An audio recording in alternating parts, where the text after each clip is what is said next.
Big stories we're talking about in the big one today. Disappointment for Reds fans. Game 1 of the St. Louis series did not go well. Cardinals pounding Red starter Mike Leake for 7 runs in the 4th inning.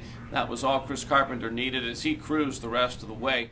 Reds go down in Game 1. That means their lead is just a game now in the NL Central. Series continues tonight at Great American Ballpark. Johnny Cueto goes for the Reds tonight. Try and get that lead back up to 2 games. Newest Red is Jim Edmonds. Trade completed yesterday. Edmonds coming to Cincinnati from Milwaukee for outfielder Chris Dickerson. Edmonds is 40, but is expected to play center field for most of the rest of the season for the Reds. Try and help in this playoff drive. Reds broadcaster Marty Brennaman says don't get too worried about last night's loss, pointing out today on the big one that there are still 47 games to play. He was disappointed in the way the Reds played, but more disappointed in Reds fans. Hall of Famer knocking Cincinnati fans for not embracing this team. He doesn't understand why last night's game wasn't sold out. He hopes to see the crowds at the game tonight and tomorrow afternoon reach sellout status. You can hear tonight's game 6:10 coverage on the big one with the Inside Pitch. NASCAR is bringing its biggest and brightest stars to the Tri-State finally to compete.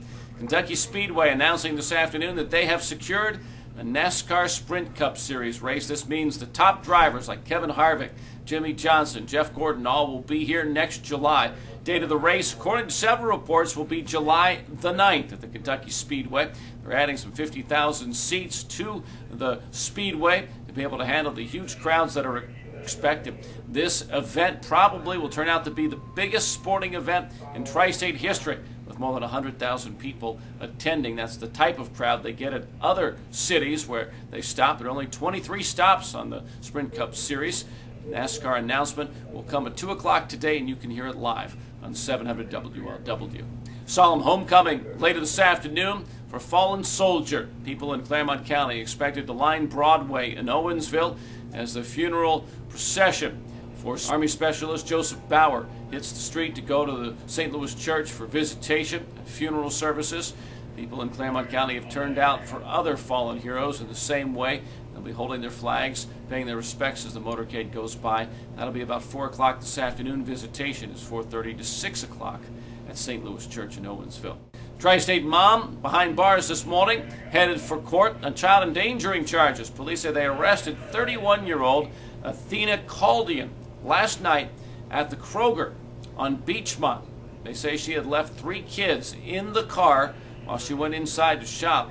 Temperatures well over 90 degrees yesterday. She did leave the car running with the air conditioning on, but police say these children were 7, 5, and one of them was just 3 months old.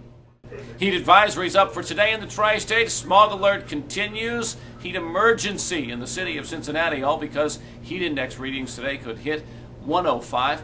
Air temperature to come close to 95 degrees, making it the hottest day all week.